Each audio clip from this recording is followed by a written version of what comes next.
हमारी आज की वीडियो है रूल्स फॉर नेमिंग वेरिएबल्स। इसका मतलब ये है कि कंप्यूटर प्रोग्रामिंग के अंदर हम जो वेरिएबल्स इस्तेमाल करते हैं, जिसके बारे में हम जानते हैं कि जिसकी वैल्यू तब्दील हो सकती हो, उसका नाम रखने के लिए जो रूल्स इस्तेमाल होते हैं, यानी किन असूलों के तहत उसका नाम रखा जा सकता है, वो हम इस वीडियो में असूल समझेंगे। तो यहाँ पर हम 4 असूल हैं जिनका जिक्र करेंगे तफसील के साथ। तो उसके लिए मैं आपको यहाँ पर एक सॉफ्टवेयर दिखा रहा हूँ, डेव C++। इसमें हम कंप्यूटर का प्रोग्राम लिखते हैं। अब मैं आपको कुछ प्रैक्टिकल करके दिखाऊंगा कि किस तरह से यहाँ पर वेरिएबल इस्तेमाल हो रहा है और किस तरह से हम उसका नाम रख सकते हैं और उसमें क्या क्या रूल्स अप्लाई होंगे। तो सबसे पहले बात करते हैं कि ये प्रोग्राम, इसमें आपको जो वेरिएबल नज़र आ रहा है वो a है। यहाँ पर जहाँ पर भी a लिखा है, जैसे कि ये भी a है, ये भी a है, ये भी a है, ये तमाम एक ही वेरिएबल है जिसका नाम यहाँ पर यानी उसका नेम a है। इस प्रोग्राम का मकसद ये है कि इस वेरिएबल a के अंदर 15 वैल्यू स्टोर कराई गई है और उसके बाद उसको काउट के ज़रिए से डिस्प्ले करवाया जा रहा है। और फिर ये नेक्स्ट लाइन के लिए है और फिर उस a को 2 के साथ मल्टीप्लाई किया जा रहा है, यानी 15 को, a के अंदर जो वैल्यू 15 है उसको 2 से मल्टीप्लाई करके दोबारा a में सेव करवाया जा रहा है और फिर उस a को डिस्प्ले किया जा रहा है। तो इससे ये पता लग रहा है कि ये एक वेरिएबल है, इसकी वैल्यू तब्दील हो रही है। अगर मैं इस प्रोग्राम को कंपाइल एंड रन करता हूँ तो आप अपनी स्क्रीन पे देख सकते हैं कि सबसे पहले a के अंदर जो वैल्यू है वो नज़र आ रही है। उसके बाद a को 2 के साथ मल्टीप्लाई करने से, यानी 15 को 2 के साथ मल्टीप्लाई करने से जो आंसर आ रहा है वो a में सेव हुआ और वो 30 आपको नज़र आ रहा है। तो ये एक वेरिएबल है जिसकी वैल्यू तब्दील होती है। अब हम ये समझते हैं कि इसका क्या नाम रखा जा सकता है। हम इस प्रोग्राम को सिंपल कर लेते हैं, इसमें ये वाली लाइंस निकाल देते हैं। इसमें आप देख सकते हैं कि यहाँ पर इस प्रोग्राम के अंदर a के अंदर जो वैल्यू है सिर्फ वो प्रिंट हो रही है। तो अब हम इस a का क्या नाम रख सकते हैं। आप इस a का कोई भी नाम इसको चेंज कर सकते हैं। मसलन आप a की जगह कोई नाम रख दें अली। तो यहाँ पर इस वेरिएबल का नाम अली बन चुका है। अगर आप इस प्रोग्राम को रन करेंगे तो ये बिल्कुल ठीक चलेगा। जैसे मैं इस प्रोग्राम को कंपाइल एंड रन करता हूँ तो आप देख सकते हैं कि अली के अंदर जो वैल्यू है, यानी अली एक वेरिएबल है, उसके अंदर जो वैल्यू है वो 15 आपको नज़र आ रही है।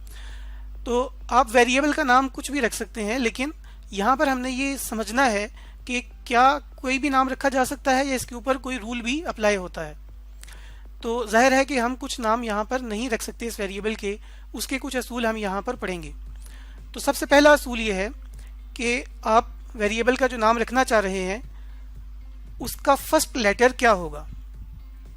तो ये आपका रूल नंबर 1 है कि आपका फर्स्ट लेटर, यानी आप स्टार्ट कैसे करेंगे, आपने स्टार्ट अल्फ़ाबेट से करना है।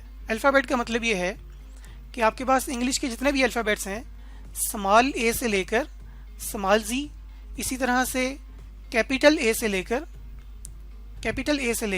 कैपिटल Z, इन तमाम अल्फ़ाबेट्स को आप इस्तेमाल कर सकते हैं फर्स्ट लेटर के लिए। लेकिन इसके साथ साथ आप अंडरस्कोर का साइन भी इस्तेमाल कर सकते हैं और डॉलर का साइन भी इस्तेमाल कर सकते हैं फर्स्ट लेटर। इसके अलावा आप कोई और सिंबल जो आपके कीबोर्ड के ऊपर होता है उसको आप फर्स्ट लेटर के तौर पर इस्तेमाल नहीं कर सकते। अब इसकी कुछ एग्जांपल्स करते हैं। इस रूल के मुताबिक अगर मैं यहाँ पर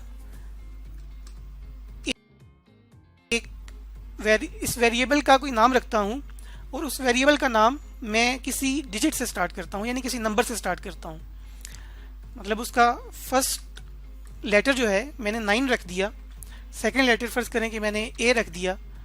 इसी तरह से ये वेरिएबल यहाँ पर 9a है, इस वेरिएबल का नाम 9a है। लेकिन अगर मैं इस प्रोग्राम को रन करूँ, कंपाइल एंड रन करूँ, तो आप देख सकते हैं कि यहाँ पर एरर आ गया है, क्योंकि यहाँ पर लिखा है कि a का जो सुफिक्स है, यानी a से जो फर्स्ट वैल्यू है, जो फर्स्ट लेटर है, वो एक नंबर है, ये नंबर नहीं हो सकता। लेकिन यहाँ पर कोई अल्फ़ाबेट हो सकता है, जैसे a एक अल्फ़ाबेट है। इसी तरह से यहाँ पर डॉलर का साइन भी हो सकता है। मिसाल के तौर पर मैं डॉलर का साइन लिख देता हूँ, तो $a अब मेरे वेरिएबल का नेम है और इसको अगर मैं प्रोग्राम को कंपाइल करूँ तो यहाँ पर मेरे पास कोई एरर नहीं आएगा और इसका रिज़ल्ट भी मेरे पास डिस्प्ले हो जाएगा। इसी तरह से यहाँ पर मैं अंडरस्कोर का साइन इस तरह से ये भी इस्तेमाल कर सकता हूँ, तब भी मेरा प्रोग्राम बिल्कुल ठीक चलेगा। अब मैं दोबारा प्रोग्राम को अगर कंपाइल रन करूँ तो उसका रिज़ल्ट आप देख सकते हैं कि ये ठीक चल रहा है। अब एक अगले रूल की तरफ जाते हैं। तो स्टूडेंट्स, वेरिएबल का नाम रखने के लिए जो रूल नंबर 2 है वो ये है कि आफ्टर फर्स्ट लेटर, जब आपने फर्स्ट लेटर लिख दिया है उसके बाद अब आप डिजिट्स भी इस्तेमाल कर सकते हैं। डिजिट्स का मतलब 0 से लेकर 9 तक जो नंबर्स हैं आप उनको भी वेरिएबल के नाम के अंदर इस्तेमाल कर सकते हैं, वो अलाउ हैं। लेकिन स्पेशल कैरेक्टर अभी भी इसमें अलाउ नहीं है। स्पेशल कैरेक्टर की बात यहाँ पे हो रही है, तो यहाँ पर आप देखें कि अंडरस्कोर और डॉलर के साइन को छोड़कर बाकी जितने भी स्पेशल कैरेक्टर कीबोर्ड के ऊपर मौजूद होते हैं वो यहाँ पर अलाउ नहीं है। तो यहाँ पर हम इस रूल को अप्लाई करते हैं तो हम देख सकते हैं कि यहाँ पर हमने इस वेरिएबल का नाम फर्ज करें ए रखा है, तो अगर हम यहाँ पर पहले 9 लिख रहे थे ए से पहले तो ये हमें एरर दे रहा था। लेकिन अगर हम ए के बाद 9 लिख देते हैं और अब इस वेरिएबल का नाम A9 है, अब अगर आप इस प्रोग्राम को कंपाइल एंड रन करें तो आप देखेंगे कि ये प्रोग्राम सक्सेसफुली रन हो गया है। उसकी वजह ये है कि अब पहला लेटर आपने अल्फ़ाबेट दिया था, पहला लेटर आपने हमेशा या तो अल्फ़ाबेट देना है या फिर अंडरस्कोर देना है या फिर डॉलर का साइन देना है। उसके बाद आप डिजिट्स इस्तेमाल कर सकते हैं, जितने मर्जी डिजिट्स आप इस्तेमाल कर सकते हैं, लेकिन उसके बाद आप कोई स्पेशल कैरेक्टर अभी भी इस्तेमाल नहीं कर सकते। मिसाल के तौर पर अगर मैं 9 की जगह यहाँ पर कोई स्पेशल कैरेक्टर इस्तेमाल करता हूँ, जैसे कि परसेंटेज का साइन, 9 की जगह यहाँ पर अगर मैं परसेंटेज का साइन इस्तेमाल करता हूँ और अगर मैं इस प्रोग्राम को रन करूँ तो यहाँ पर आप देखेंगे कि दोबारा एरर आ गया है। तो इसका मतलब है कि हमने एक रूल की खिलाफ वर्जी की है, जो कि अभी हमने सेकंड रूल देखा है। अब हम थर्ड रूल की तरफ आते हैं। तो स्टूडेंट्स, थर्ड रूल ये है कि जो वेरिएबल का आप नाम रख रहे हैं वो नाम प्रोग्रामिंग के अंदर केस सेंसिटिव होता है। इसका मतलब ये है कि जैसे कि अल्फ़ाबेट आप लोअर केस में भी लिखते हैं, स्मॉल ए से स्मॉल जी, इसी तरह अपर केस में भी लिखते हैं, कैपिटल ए से कैपिटल जी। तो ये केस सेंसिटिव है, मतलब ये कि आप उस वेरिएबल का जो नाम लिख रहे हैं वो या तो आप स्मॉल ए लिखेंगे या फिर कैपिटल ए लिखेंगे। स्मॉल ए और कैपिटल ए आपस में इक्वल नहीं है।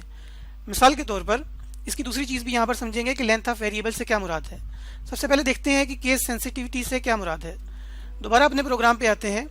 यहाँ पर अगर मैंने वेरिएबल का नाम ए लिखा है, कैपिटल ए लिखा है, लेकिन मैं इस्तेमाल स्मॉल ए कर रहा हूँ कंप्यूटर की स्क्रीन पर डिस्प्ले करवाने के लिए, तो इन दोनों में फ़र्क है, ये दोनों सेम नहीं है। यहाँ पर कुछ चेंज कर लेते हैं, मिसाल के तौर पर कैपिटल एस कर लेते हैं और यहाँ पर स्मॉल एस कर लेते हैं। और अब इस प्रोग्राम को अगर रन करें तो कंपाइल एंड रन करें तो यहाँ पर आप देख सकते हैं कि वो ये कह रहा है कि ये एक एरर है कि स्मॉल एस को आपने डिक्लेयर नहीं किया, स्मॉल एस के अंदर आपने कोई वैल्यू भी नहीं डाली। तो इसका मतलब ये है कि स्मॉल एस और कैपिटल एस दो डिफरेंट चीज़ें हैं।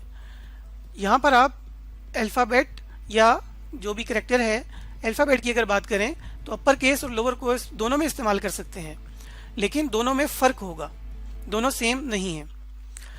इसका मतलब ये है कि हमारे कंप्यूटर के अंदर जो प्रोग्राम हम लिखते हैं वो केस सेंसिटिव होता है। दूसरी बात ये कि आप वेरिएबल की लेंथ कितनी रखेंगे, आप कितने कैरेक्टर दे सकते हैं।